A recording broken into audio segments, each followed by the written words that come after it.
Right. Hello. Hi. Hello, I'm Dyonne. I'm a healer from Holland.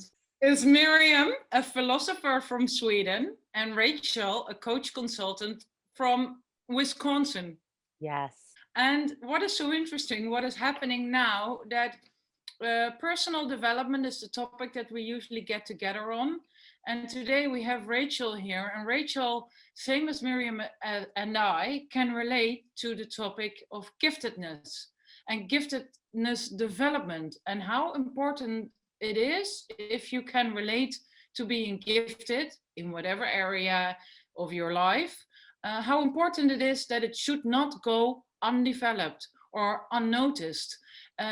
Same as how we're introducing ourselves now today, like where are we from and how important is that? And how important is it to identify it and either let it go also? So let's debate this for a little bit. I'm very curious about both your findings.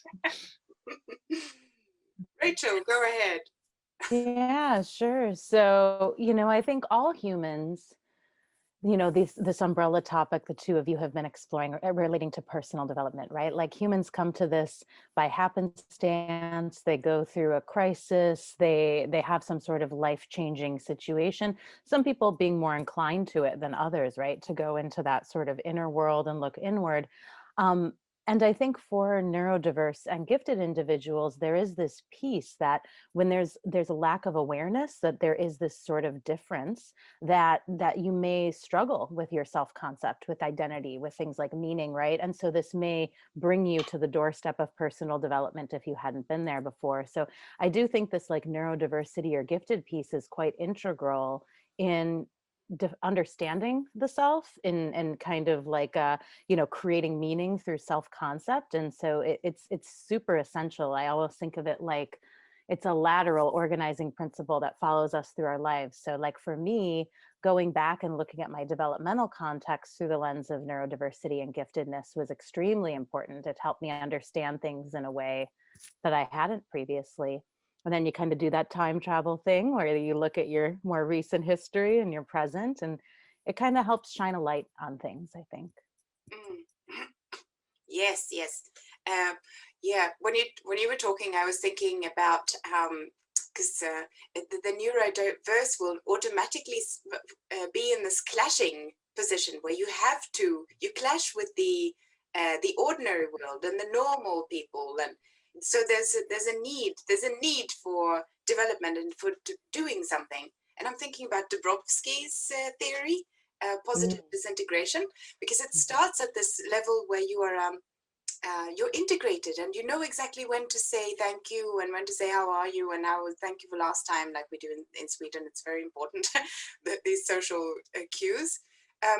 And then the next step is sort of when it starts to break down and you don't feel that it's meaningful anymore. And from there you can start to create your own meaning, and you can reach a position of integration again. But the whole idea is this being maladjusted to something, it isn't a bad thing necessarily. It just means that you have these clashing points where you have to move further. You have to do something. Maybe gifted people have this a lot, because gifted people are, the weird ones. They're not the teacher's little helper, but the strange ones, the ones that keep surprising you. And society at large doesn't like surprises. We want to be able to know where people are and what we get them to do. And it also takes me to a trail of thought on the importance again of either development that is occurring for someone in their life. Because now having this conversation with the both of you, I can recall 3 or 4 years back when Rachel first joined Intergifted. I think you and I were the first ones that spoke on Messenger, that you contacted me. And we had a brief messenger conversation, and you mentioned something about or you had some questions on giftedness, and I said, well, you're probably in the right place. And the funny thing is, at the time, we both come from advertising. That's our background.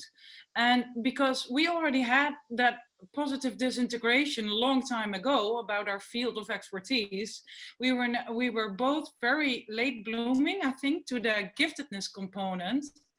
And both were searching to learn more about that. And what I mentioned in a previous talk with Miriam and Joseph is the importance of having a language first to be able to address the box that you're in, or that you have some development to do before you can let that go again. So the importance of that gifted development bit, for me at least, it was super important to acknowledge it and to do something with that before I could have it more in my background again. How was that for you, Rachel? Oh, sorry. Yeah. Yeah, no, that it makes a ton of sense. And I love what you said about the language piece. So, for me, actually, my positive disintegration actually all sort of came at once. I, no judgment of self, right? But I actually hadn't done a lot of personal development type work before my first and very heavy positive disintegration. Like, I'd certainly always been quite mindful. I had certainly always been very considerate, and I was who I was. But I think I was directing a lot of my energy at the external world, living a life that wasn't, sort of imbued with intentional meaning, or that reclamation of meaning, right? So the word gifted, I actually had a boss use the word with me while I was still in marketing. I was working for an agency, and he said something to the effect of Rachel, your ideas are so powerful and they're really great. And, he was giving me a lot of really nice feedback. And then he kind of said, he's like, well, you also need to slow down. You're forgetting that you're gifted. And the use of the word, it was almost like this embodied remembering. It was like somebody flipped a switch or something, that this had been a reality for me. And I'd love to talk about the word itself, because I believe that the word itself carries some light and shadow in terms of trauma response and things like that. But really that set me out on a path of this sort of all right, really intentional. I'm going to turn the mirror on myself. I'm really going to. And so that was everything from the gifted piece to literally examining my developmental context and trauma for the very first time. So career, it all happened at once. It was the floodgates open. Yes, it was like the word gifted was the pin. You pulled that out, and then the dam just flooded. Went. Yeah, exactly. Yeah. It's a great thing. Why not do all at once, I feel. Yeah. Why not? Just for you, the gifted bit was already way before, right? You were already on a journey with giftedness, especially. Me? Yeah, gifted development. Yeah, I think I have. It's semi-similar still, because when I came across this this website supporting the emotional needs of the gifted, and just looking at it that way, these words put together, the emotional needs of the gifted and supporting them, was just, I cried when I read every article on this website. It's updated now, so I'm not, I haven't read everything that's on there now.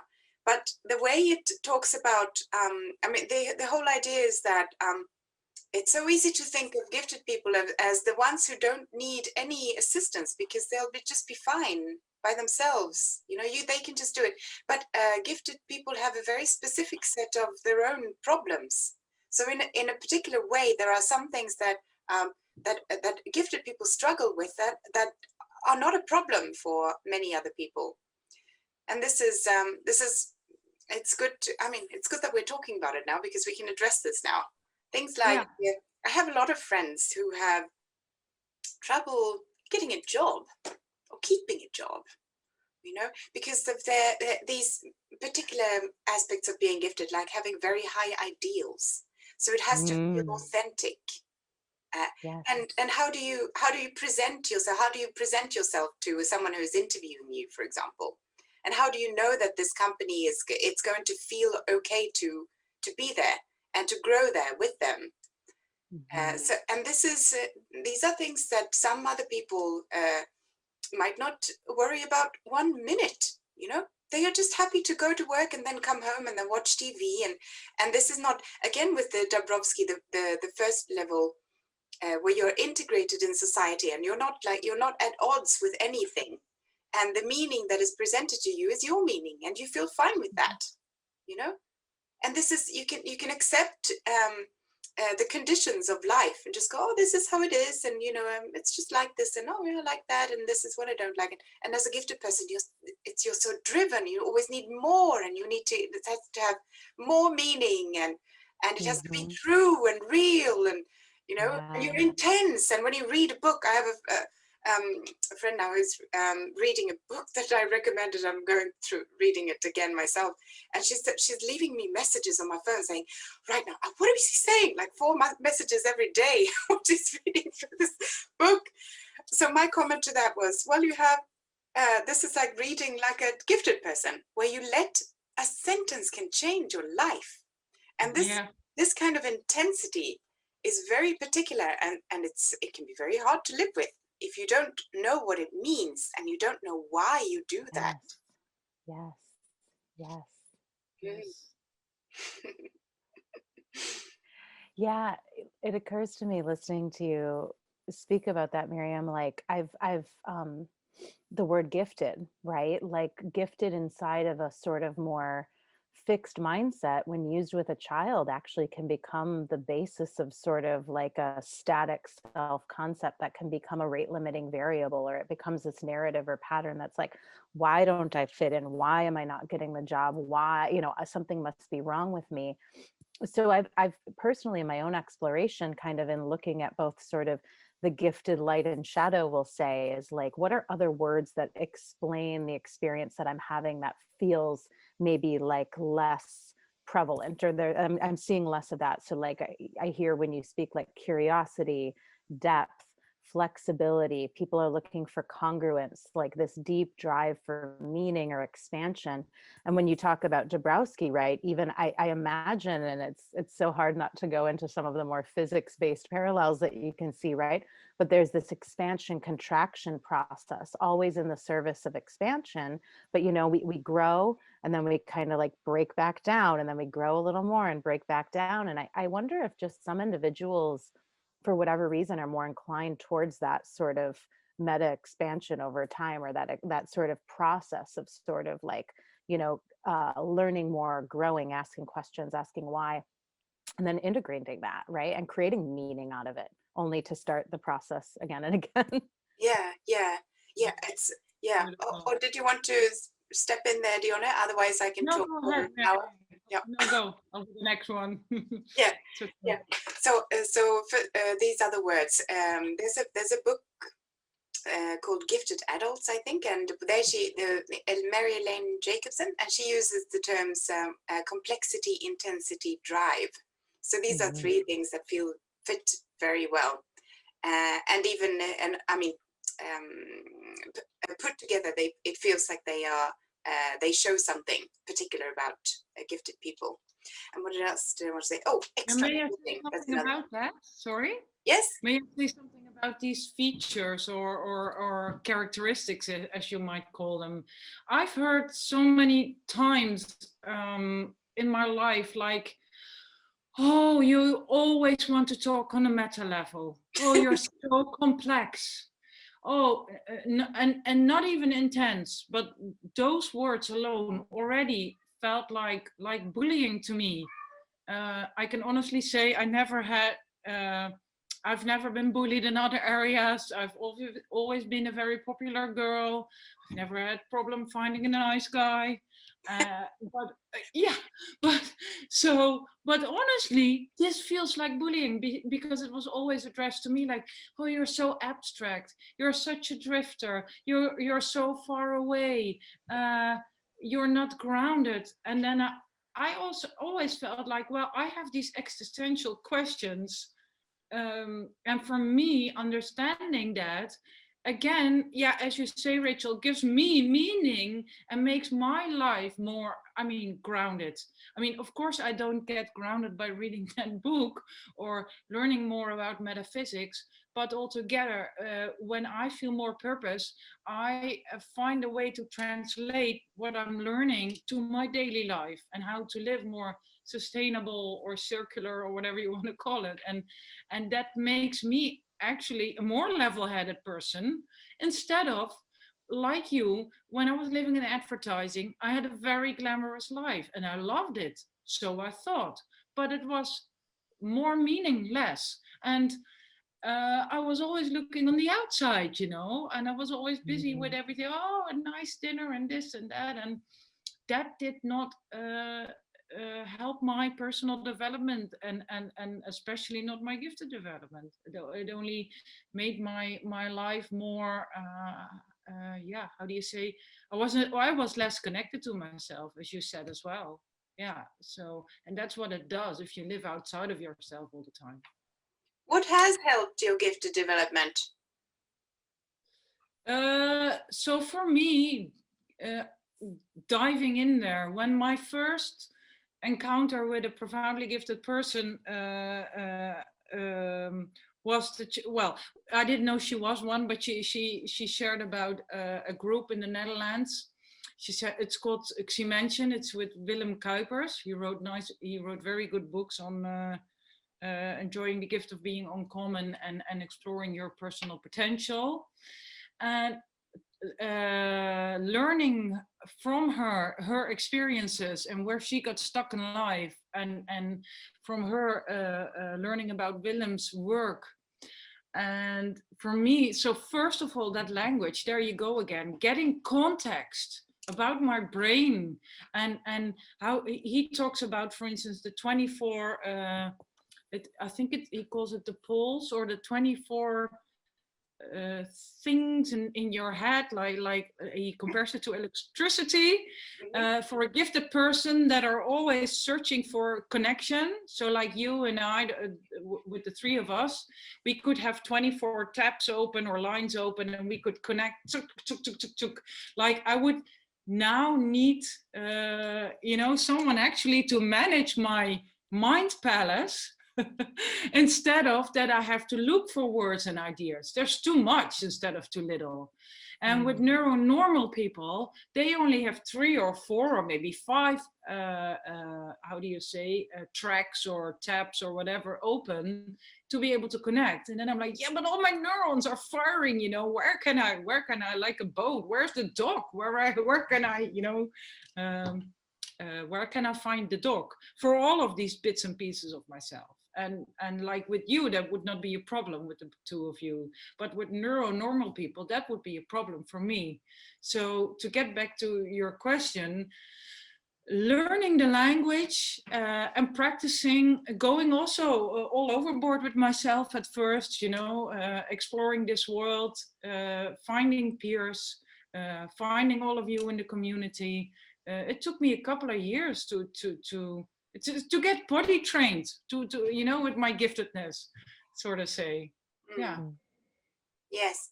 And then when you talk about these 24 pathways, and you can just imagine how different it is, and how easily a gifted person, because the gifted people are the minority, Yes. And how easily it will communication breaks down, for example.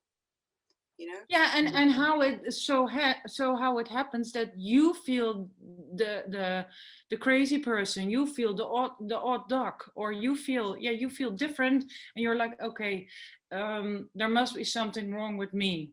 And it's like in the Netherlands, we have our country is very well adjusted to people that have the Down syndrome, the weaker people. But for the gifted people, okay, we're also pioneering in that field, but still there's so little to offer. And that makes that you keep feeling like, oh, I must be the crazy one. Oh, I must be different, because no one else has the ability to comprehend you or give you proper feedback. Whereas we can give the feedback to the people with the Down syndrome. Yeah, sorry to say it like that, but that is how it is. And the other way around, yeah, that's really difficult. Mm. Yeah, it's looking into the embodiment piece of this and attempting to, I suppose, if I step back a bit, looking for meaning. So like the first step I kind of mentioned for me personally, like the word being this like switch, or this somebody turned a light on. And then the next step has really, and this continues to this day, is like, if I don't define what gifted means for myself, if I don't participate in that, and because of I have like a deeply, deeply existential bent that goes, like, it gets applied to everything. It's like a filter that goes on everything. I've had to really like dive in and kind of like, from a compassionate sort of non-judgmental place, like what exists that works for me in helping me to understand this and map this into self-concept, like you mentioned, for functional reasons, right? Because a theory is one thing of what giftedness is, but if that doesn't do anything to assist me in living a better, more complete life, or a more like a whole, become a more whole version of myself, then it's not terribly useful. So really kind of exploring what gifted means and trying to understand that and create meaning inside of that for myself. It's required a level of like including the body. So evolutionary psychology and sort of thinking about the brain, about neuroscience, and even the brain body divide, because, you know, it's not like our cognition stops at the neck, right? The nervous system, and understanding the nervous system and neuroscience has been just such a big piece of this for me. And then an additional piece has been really challenging, like the philosophical underpinnings of the culture that I was raised in. So I think of some indigenous wisdom where from a very young age, they teach children about animals, and they say, these are all animals. These are all living beings. These are all animals, and they're all different. They all have a different place. So that sort of idea of philosophical non-duality, and really shifting away from, you know, difference and exclusionary difference. So all humans have a neuro individuality, right? We all have our own neurological kind of makeup. Everybody is different. Everybody is also the same, right? And so that really freed me from this sort of identity as different piece, which I had struggled with for a very long time, which was like, I'm gifted, I'm different. Had to go through that process. Because like, and everybody's different, and everybody's the same. This is wonderful. Like that was quite the journey for me. That's a good ending for the first episode. I feel it's sort of the gifted who are different, but so is everyone else. And this shows that the meta reflection of like, I am different, but what does it mean to be different as a human? And then from there, your developmental step is kind of a spiritual development. You know? Yes. It's fabulous. And I wanted to talk about spiritual development, and now it sort of popped up. But all right, thank you so much for this first episode, and see you soon again. Thank you. Yes.